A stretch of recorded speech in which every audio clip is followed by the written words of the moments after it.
Hey everyone, welcome to the Investor Evolution podcast. I'm your host, Kimberly Hoyt. For those of you who are watching on YouTube, you can see I am not in my normal studio. Today, I wanted to share with you a podcast that I was on with my friend Laura Johnson, a fellow real estate investor. She has her podcast, Your Money Harvest, and she interviewed me for there. And I wanted to share that interview with you guys. I had a great time on her show. She has a lot of awesome things to offer and great insights and just a different perspective. Now, both of us are mamas, both of us are in this investing space, and we both come to it in a little bit different way. For Laura, she had been working and then has been staying home and taking care of her kids. So we have a little bit different perspective of what's important to us with investing, what's important to us as a business. And I really loved being on her podcast and hearing some different perspectives from her, and also being able to share with her my side of things. Because even though I do have kids, and even though I do homeschool one of my kids, I've been working. And so it's just a different perspective. And I wanted to share this with you guys because some of you may be working in the grind, still doing a W 2 and working on investing and trying to figure that piece out. And I think there's a way to find harmony between the two and keep going. So I wanted to give you guys that encouragement. So without further ado, let me introduce you to Laura Johnson and Your Money Harvest. And here is that episode from her podcast. All right, Kimberly, I really wanted to go into a little bit of the mom side of you for this interview because, for the most part, we're talking to moms and probably parents too, just in general. Like, husbands are welcome, men are welcome. It's fine. It's really just setting up the family for the long term in terms of building wealth, really, is what I am going for. And I'd love to hear a little bit about, I will say this, I did cheat a little bit and listen to one of your podcast episodes, and which I will definitely call out later on. I have it in the show notes, but I listened to your last straw moment, Mm. and I really would love you to share that story because you said a lot of things in there that was very obvious that you are here for your family and the success of the whole well-being of it. So I'd love to just dive into that just a little bit. Sure, absolutely. First of all, thank you so much for having me on here. I'm very grateful for this opportunity and excited to share with your audience some of my experiences. I am a physician assistant. I've been in the medical field for about 20 years now, and I had been at a job that I had been in for 13 years, and it was a student health center, so kind of family practice for college kids, and then an urgent care. And I'd been in there since 2009 all the way up through 2023. And we went through the pandemic, right? And that was hard in medicine for a lot of reasons, and maybe not for the reasons that a lot of people expect. It did bring to light a lot of things. And I think we all, as a collective, we all had those times where we stepped back from the pace and really had time to evaluate what our values are, what we're doing. Does our job align with our values? Are the things that we're pursuing aligning with our goals and our vision for our family? And in the midst of that time, we had, and I say we as in the other providers, the other PAs that I was working with, we hadn't had a raise in a couple of years. And we went to administration, as you do, and talked about it and said, hey, we've gone through this pandemic. We've been here. We've stuck through this, all the hard things that we had to do. And we feel like now is the time to increase that compensation. And in that moment, there was a lot of "Oh, yeah," and kind of hesitation. There's not really probably not gonna happen. I don't know if we can even do anything kind of stuff. And when we had this meeting, I said to my boss, I was like, "I just want to let you know we're all looking. We're all considering other options because we're not happy here." And the response was, "Fine, go look. You can be replaced. That's fine. We have plenty of people who are looking for jobs here all the time. So if that's what you want to do, go for it." And that was like the first beat down, I think, that was really like this blow to of like, why am I here? Why am I spending my time working overtime, 12-hour shifts, 14-hour shifts, whatever it is, for someone who's I don't really care if it's you or somebody else. And it was really Mhm. the realization that I am not to them important. I am not valuable. I'm just a body performing a job.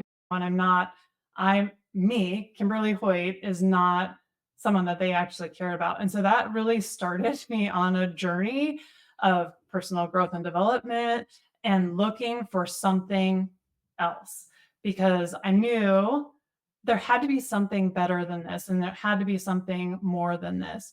And I didn't want my kiddos to see me in a job that I hated for years because I'd been in that spot and realizing that I have two boys. I want them to go out and conquer life, right? I want them to go out and do Mhm. big things. But how are they gonna do that if I'm not?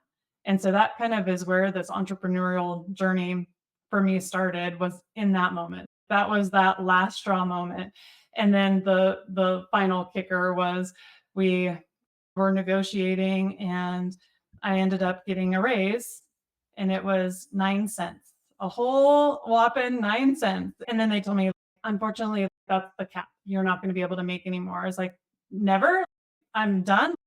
This is the glass ceiling that I'm at. There's nowhere else I can go. Yep, that's where you're at.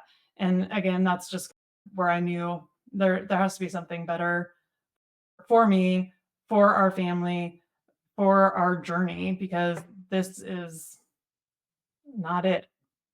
Yeah, and I can only imagine how just what, like, a kick in the gut it would Mm, be after especially after COVID. Like, mhm, I am not in the medical profession, and just hearing about what all of you all had to experience, mhm, and then not having truly, I cannot even process the fact that they came back with a 9-cent mhm, raise. Now from the corporate world, so I have a marketing background at Southwest Airlines is where I worked, and I did that for quite a while, so I understand the premise of you do the work, you have a performance rating, you get a raise or you get paid or you get a bonus or mhm, you don't get a bonus or anything like that. Like so much of the payment is structured to that, but there were positions where it was capped. So I'm like, what mhm, incentive do they have to right, continue on basically? right. So I am very sorry about that. But at the same time, it could be the best thing that ever happened. I'm so currently right now, are Mhm, you working in the medical field? mhm. Yeah, So so you right now yeah, I left that job, so that all went down, I think it was in the summer of 2021 is when all that went down, and I left in January of 2023, so it's been over a year.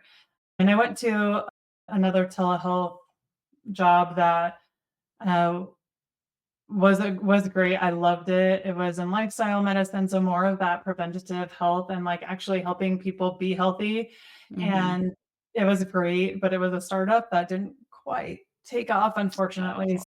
Yeah, but Yeah, so I'm working in telehealth now, and I'm actually going to be transitioning to a different job here in the next month. So just part time and working in that space because we're in that space because we love to help people. Yeah. That's part of the reason why I got in there is because I really enjoy taking care of people and helping them to improve and to find better health for themselves. So it's hard to let go of that because that is the essence of what we do. Yeah. Let me ask you, so we met at Squad Up Summit this past, I think it was March. Had you been to any other real estate investing meetups or, like, conferences before that? So I had been part of another mentorship previously. And so I hadn't been on anything live except for just our local meetups that are our once monthly local meetups. So that was like the biggest real estate event that, yes, I've been to. Oh, and I had gone to Pace Spoke in Salt Lake City for the Limitless event last September. And so my husband and I did go to that. And so that was, but it wasn't like just our group, right? So Right. where it was all Pace Morby world. So yes, Squad Up Summit was my first big in immersive event. It was awesome. So whenever you left, I'm curious how your kids handled, like, whenever you go away for something Mhm, like that, because that was travel. You're located in Colorado, right? mhm, mhm. So Florida is not close, and obviously mom is away. I tell my husband all the time, like, I'm like the mothership, right? And, like, you don't want the mothership to go down with sickness or anything, gotta keep it all together. So, are they fine, like, whenever you leave? I think I have a little bit different perspective because of the medical training, because Mm, I worked urgent care, 12-hour shifts, 10 to 12-hour shifts, and when we started our family, when my kiddos were little, my husband had been working in the oil fields, and so he actually came home and stayed home and was actually the stay-at-home dad.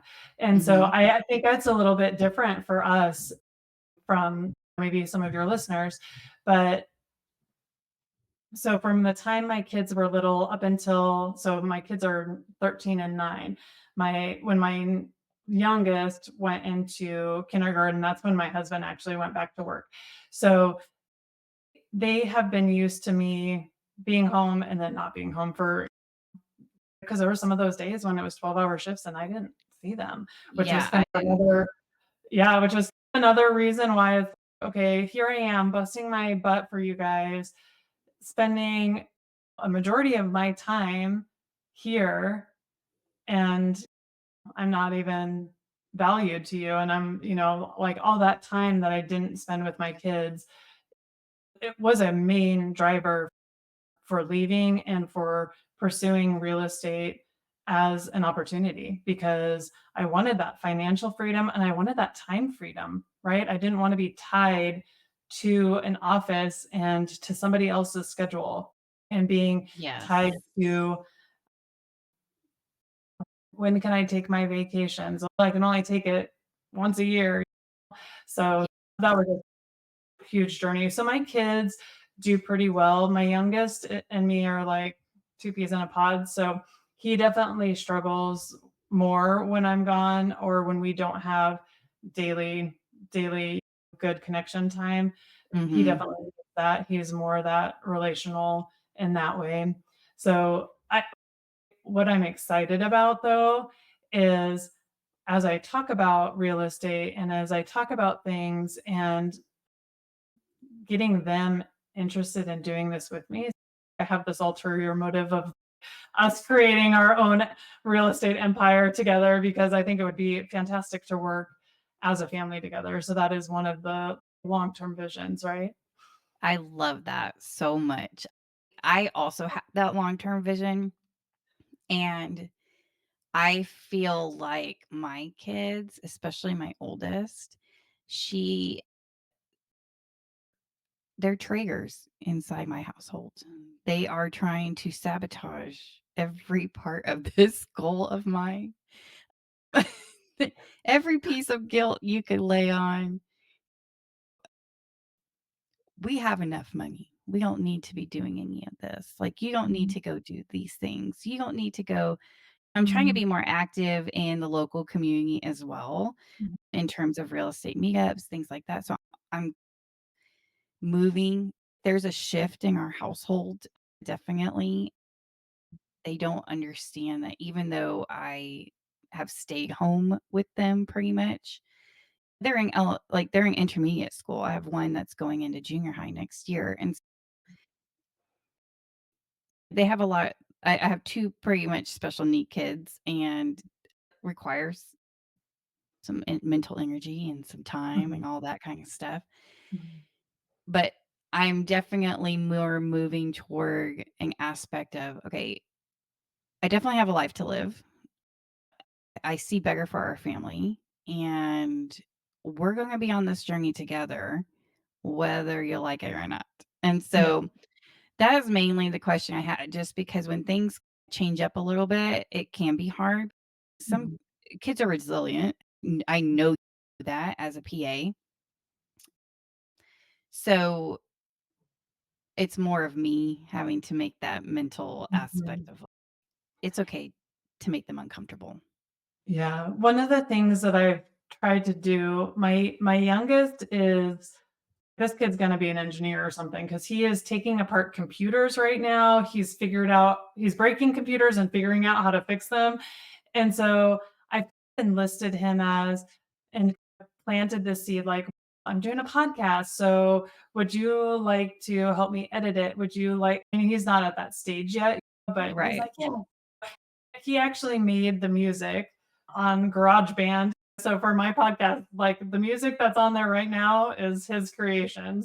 Oh my gosh, that's awesome. Yeah, so I find that trying to involve them and share with them, like, they're not necessarily interested, but I can find ways to incorporate them into it so it feels like they're part of that journey, Mhm. even maybe if they're not going with me on certain things, that they're a part of it, and I think that's helpful, and I love what you said about you have a life to live, and it makes me think of Ed Milet has said this on his podcast quite a bit of we tell our kids, "You can do anything. You can be anything you want." Are you doing that for yourself? Are you going out and reaching for those goals and those dreams that you have? And for a long time, girl, I was not. I was Mhm. working a 9 to 5 and just going to work and coming home, and I wasn't really striving for more. And I think what's awesome for you as you get moving, as you get more involved and find your place and your space in this real estate world, your kids are going to see that and they're going to be inspired by you. They may never tell you that, but they're going to Oh, be yeah. inspired by you and watching you strive for those things that are important. And then that'll be such an incredible example for them. They say Mhm. they don't, it's not taught, it's caught. They catch those things that you do, not always what you say. So I think that's very important. Yeah, that's a good point. I think also the negative thoughts that people might tell themselves, and I catch Mhm, myself doing that, and to my husband too, if I hear him say something like, "Would you say that to Ellie?"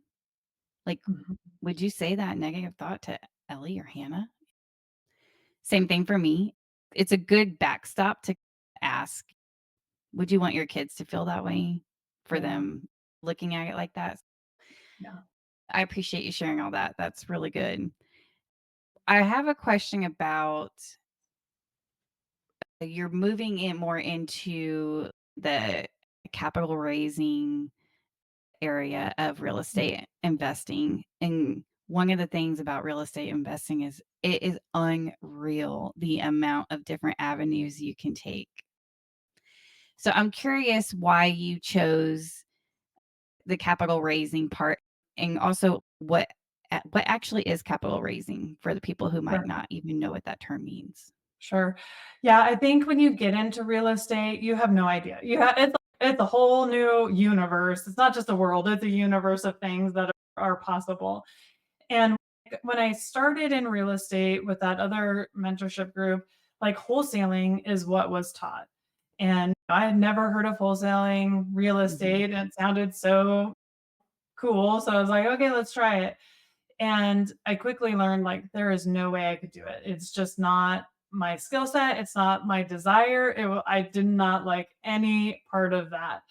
And so when I got into, I call it Pace Morby World, when I joined the Gator Method and got Yeah. into Pace's universe here, I realized I'm good with people. I'm good with connecting.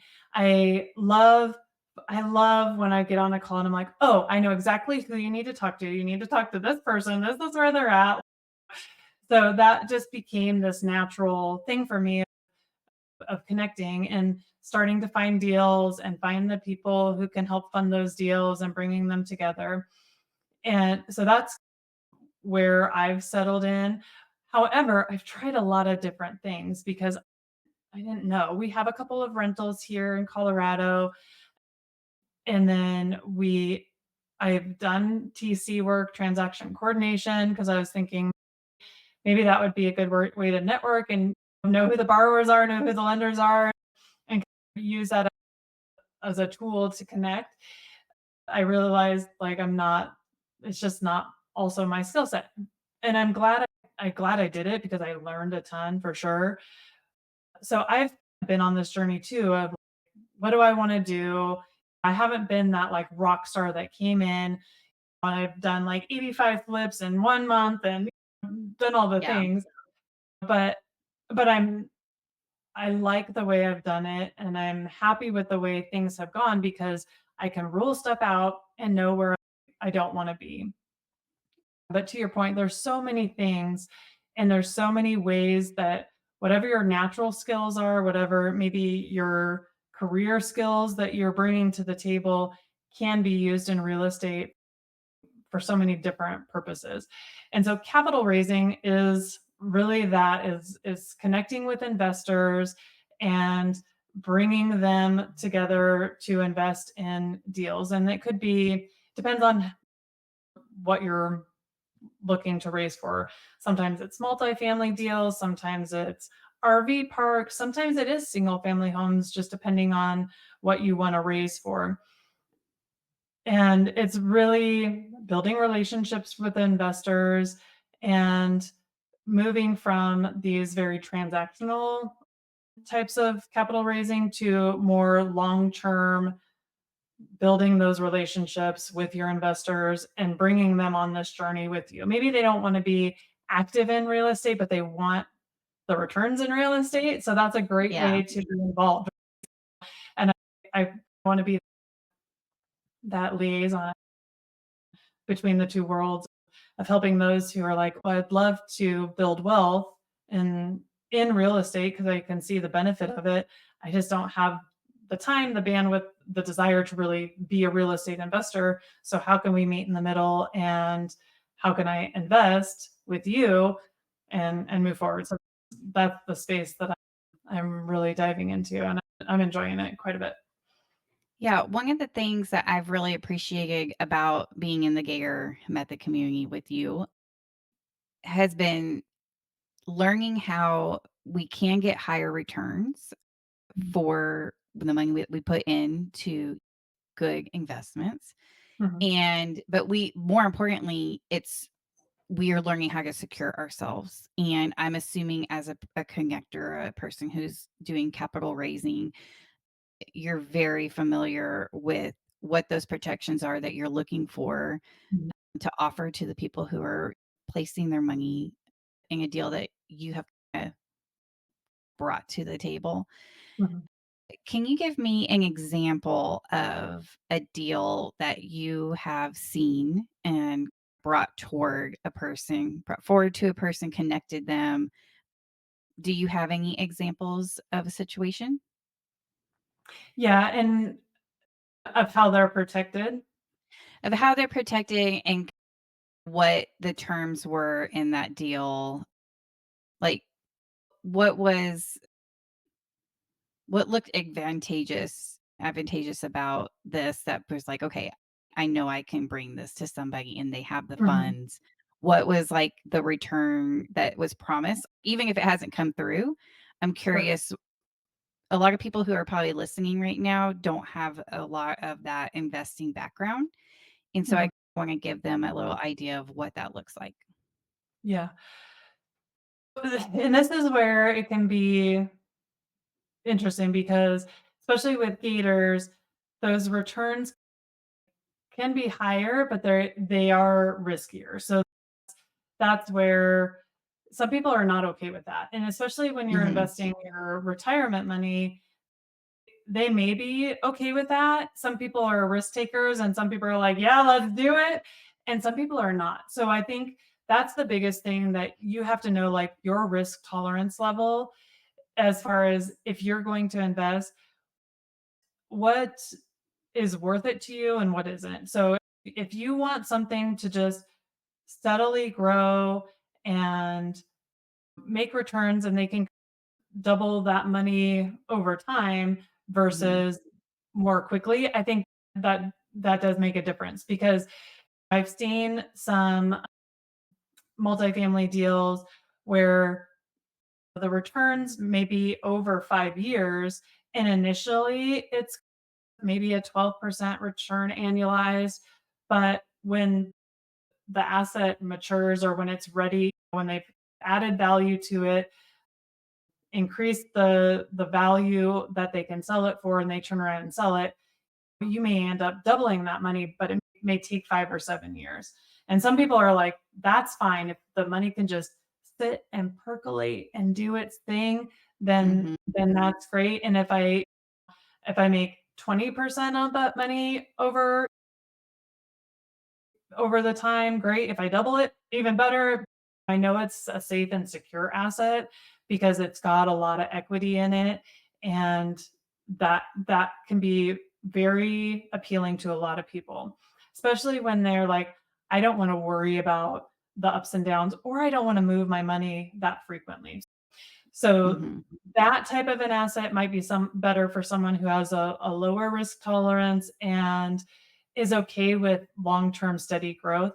And especially if you're thinking about it from like retirement accounts or that, you're not touching it for a long time anyway. So it's okay if it takes a while to grow. So that might be a great investment for someone on that realm. Someone who's a little riskier and okay with different types of lean positions, and that's a whole different story. But so one of the and you asked me to tell you a story or a deal. So yeah, yeah, if after it's Squad okay. Up, yeah, after Squad Up Summit, I had met Alec there. And so when we got back, he was raising for a deal in New Jersey, and it was a multifamily deal. And that was they were looking for $450,000 for a 6 to 8 month term with a 30%, I think it was 30% return. However, that investor that came in for that was in what we call second lien position. So the first lien position, so if things went south and you had to sell it, the first lien is the hard money lender. So the person who gave like the institutional type loan or the hard money loan. So they're in first position. And then so this investor came in as second position. And so that can be a lot riskier because, like I said, if things go south, that first position loan is going to get paid out before that second position.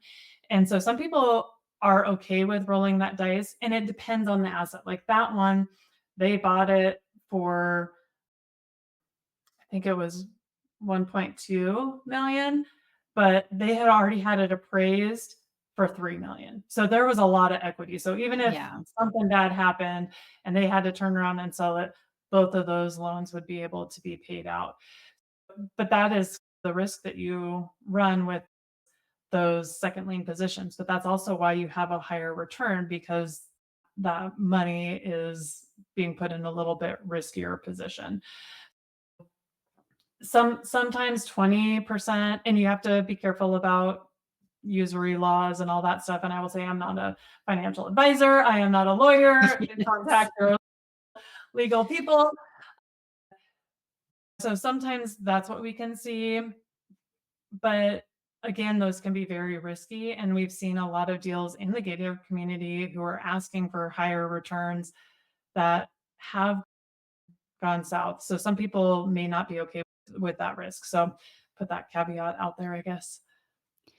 Yeah, and I will say this is so for instance, someone who so right now, like I'll be 42 this year. So Mhm. I'm much different and in much different life situation, life stage than someone who is at retirement age. Mhm. And Yeah. like at this point in time, I'm going to be a lot riskier because I feel like I still have enough years to be able to make that money back in my brain. It's No. and so it's just very different depending on the risk tolerance. You're right. That's a big factor. I will say after Squad Up Summit, actually at Squad Up Summit, Mhm. I was walking around. They had you could put little ribbons on your badges that represented where you're at, which is actually very helpful because you can see what people are into automatically. And they had a first deal badge, a little ribbon. And Mhm. so I was like, I'm funding my first deal this week.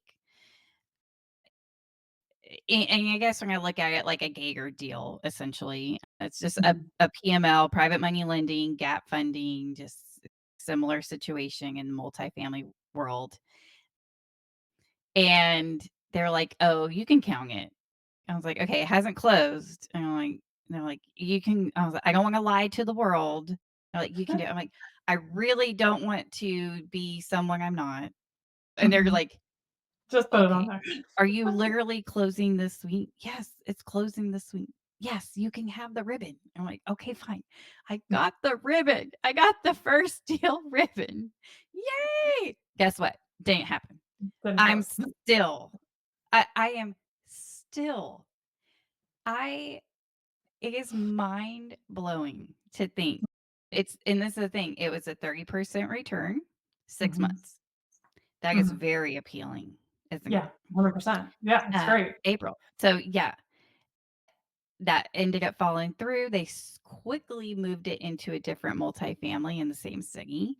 All was well, moving along, chugging along. Was supposed to close 2 weeks ago, last week, yesterday, not happening. Now it is next Friday is the new date. Mhm.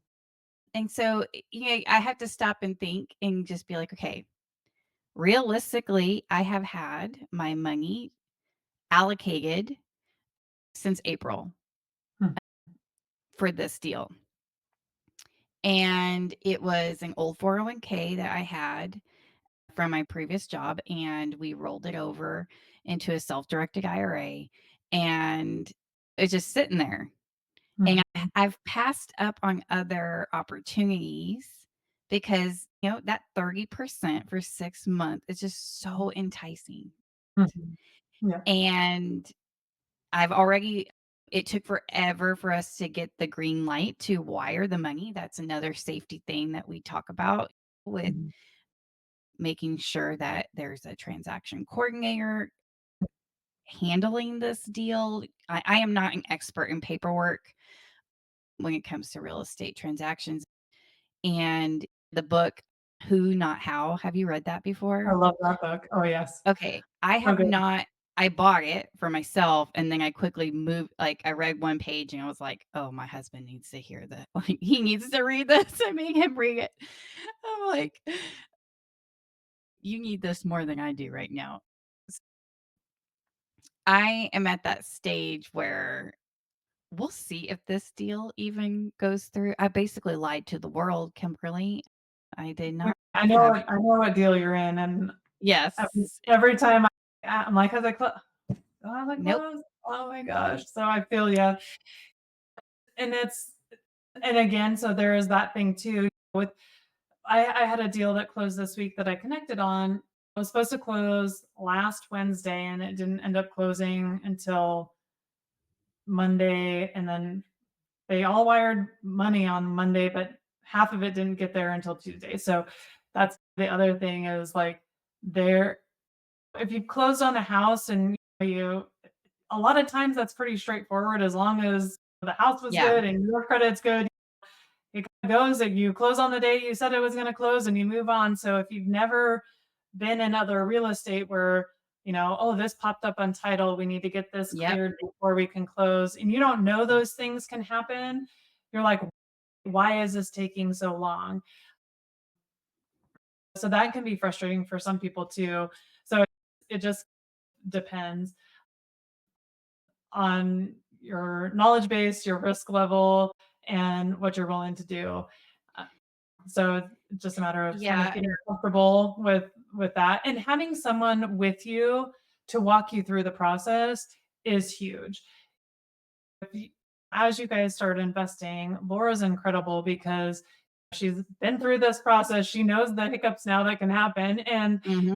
once one, this is an incredible learning experience for you too, Oh, right? absolutely. So Yeah. you can be a guide for people. And I think that's really helpful is as people may want to get in to real estate and invest somehow. Maybe they don't, maybe they love their job. Maybe they don't have the time to spend really diving into be like an active investor like we are. Or maybe they're like at home with those kids, playing the games, changing the diapers, doing all the things. And that's just not their stage of life right now that they want to be in. But they have money that they want to start working for them. You want someone who has been through this process before and who can help you along through it so you don't feel alone. I think that's huge and I think that's really helpful. So I love that. Even though this has been a trial by fire, it'll be a good experience for you to have perspective on deals moving forward for sure. Oh, absolutely, and in terms of how my life goes, it's always the hardest way possible to get me where I want to have that success. So, honestly, I guess I would say I don't really want it any other way because I learned so much walking through Mhm, the mud of mhm. learning. Yeah. But that is truly the importance of finding people that you trust who are connecting and who are raising capital for these operators that they believe Mhm, in. And that's mhm, it. That right there is the I'm sure there are capital raisers out there and connectors who are just like, "Oh, this guy needs money. Okay, I'll go find it." mhm, Um, but then there are people like you and others that I've been involved with where they really take the time to understand who these operators are, what is their track record, mhm, how if if I went to you and said, "Hey, I'm really scared of investing my money," I would assume you would probably talk me through, be like, "Okay, look, this kind of deal over here is probably not going to be for you because it's going to be a mhm, little bit more riskier." But I know of situations where you can more safely invest your money. And having that person who is walking through that's the thing is it has been a trial. And yes, I've said no to other deals that I probably and also not even just real estate deals, just like private equity deals that I could mhm. have invested my money in for that portion. But at the same time, this is such a relational business. Yeah. I have no desire to pull my money away from this deal because I'm in it. Yeah. So at the end of the day, I'm gonna look back and be like, "Okay, I can't say I got 30% return on 6 months, but I still probably will have a good return if Mhm. this ends up going through, and if it doesn't, then guess what? I just move on to something else." Yeah. I have no the people who I'm connecting with, I know them. I have no negative feelings toward them. I'm what the type of person who if I want to learn a new skill, a new industry, anything like that, I dive so deep in almost Mhm. to my detriment. actually to my detriment. So I have listened to, I can't even tell you, maybe, I don't know, 300, 400 plus hours of real estate investing podcasts, like, over the Mhm. past, like, 4 years, 3 years, before even getting into any of this kind of stuff. And so it's like, when you start surrounding yourself with all that information and just hearing the stories of real estate investors who are just like normal everyday people who have completely transitioned, they and sometimes by accident, and then you Right. hear their stories of, "Wow, that did not go good, and this Mhm. is how it ended up. This is the lesson I learned." And when you are, like, listening to that and absorbing it, it just makes me feel better knowing this is pretty normal, what I'm Mhm. going through, Yeah. especially in multifamily. I'm not freaking out. It's just Mhm. I'd love a success story to tell people, but, Right. that day will come at some point. That day will come. Yes, absolutely. And the joy is in the journey, as hard as that sometimes can be. And we see people who are up here and they're in the prime and they're doing amazing things, but we don't always see the muck and the mire that they had to walk through to get to that point. And being able to take the lessons and the learnings as we're going through it, that's the beauty. That's the beauty of this space. So you're right where you need to be. Hang in there. I feel like you're especially right where you wanna be because you are just a natural at connecting people and being just so approachable. I'll say whenever I met you at Squad Up, I'm not it's not like I live to just walk into a room of people I really don't know and just start small talking. I don't love that aspect, but I can do it. Mhm. That is one thing you talked about. You can use your past career skills, bring your career skills really do translate very well to real estate in general Mhm. because it's people business and Yeah. most jobs are people Yeah. based. And it's like you mentioned, what this is just a really cool statement. So you mentioned that your family was left behind in Colorado, and so you're making this count. Like, Mhm. you're here to make things count for it. Yeah. And that just hit me. And of course, that's how I felt. Like, I'm not there on vacation. It's honestly one of the first trips I've taken without any part of my family with me for a That's real good. Yeah. estate conference on Yeah. my own. And and I walked off of that, like, I left for a little bit from our table, and I met somebody else. And I had mentioned I actually just echoed what you said, and I because I love it. was I was talking with them, and I was like, the whole premise of the evening was to go and network and meet other people. I was like, my gut, my instinct is just to stay put and just sit Mhm. there forever and just whoever wants to come talk to me, that's fine. I love to talk to you, but I'm not gonna go interrupt people and make my way into their conversation. That just is a nightmare for me. And Right. so I was like, "I guess I'm supposed to do what I'm supposed to do. I gotta go meet other people because my husband is at home taking care of my kids, and I gotta make this count for him, so I gotta go." And I left. And Uh-huh. I'm not kidding you that I don't even remember I don't even remember who this person is, but about maybe 2 weeks later after Squad Up Summit, it was a guy, and he texted me because I guess we exchanged information on Blink Mhm. probably, and Mhm. he was like, "You said something that really changed the trajectory of my whole experience at Squad Up Summit," and it was what you had How said. funny. I love He was that. like, "It just completely shifted my whole mindset of being there, and I just wanted to thank you." And I'm like, "Oh my gosh, you have to thank Kimberly Hoyt for that," because Oh, I I love was like, that. "What a chain reaction." Oh, I get goosebumps thinking about it.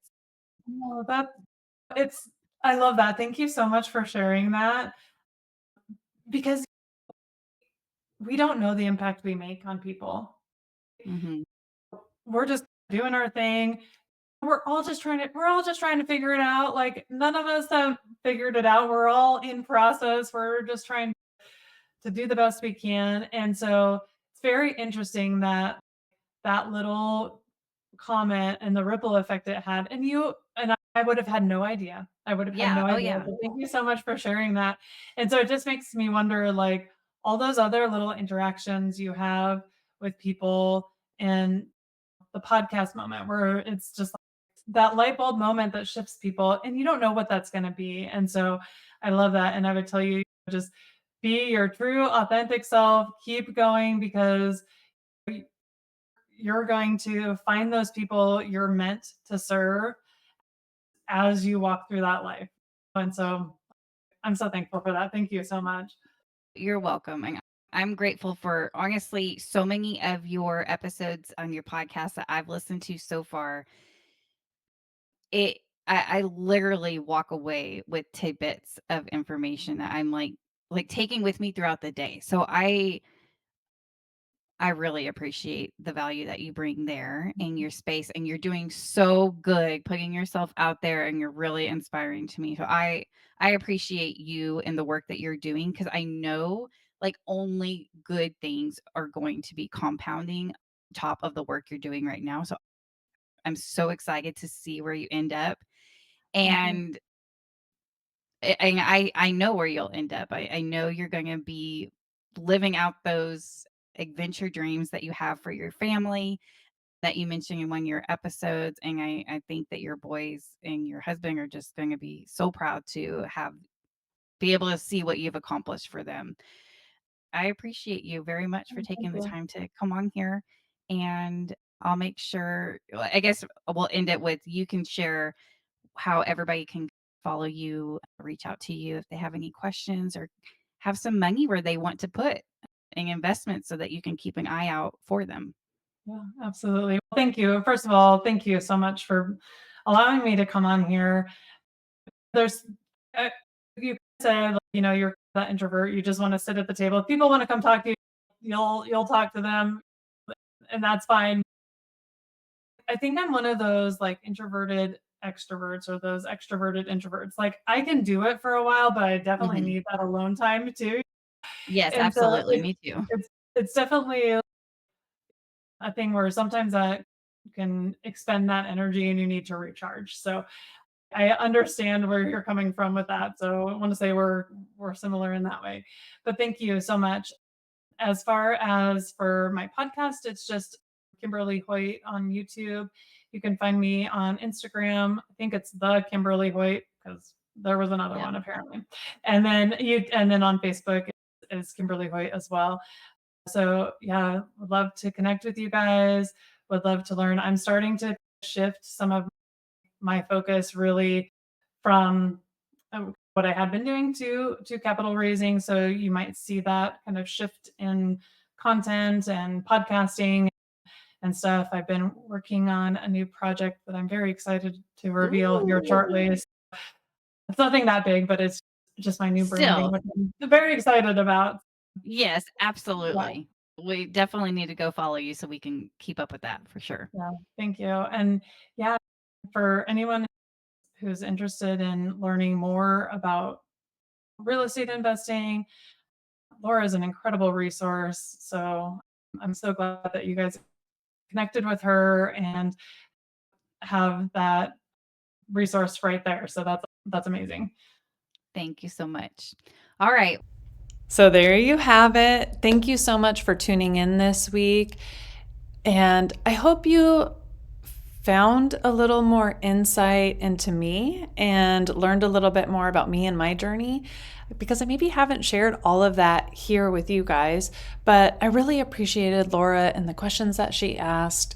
And I really love that we can collaborate together and work together and journey through this crazy world of real estate investing together with other like-minded souls. So I'm grateful for Laura. I'm so thankful for her and her podcast and what she's doing. So guys, feel free to check her out at yourmoneyharvest.com. Check out her podcast. Thanks for tuning in, and we'll see you next week.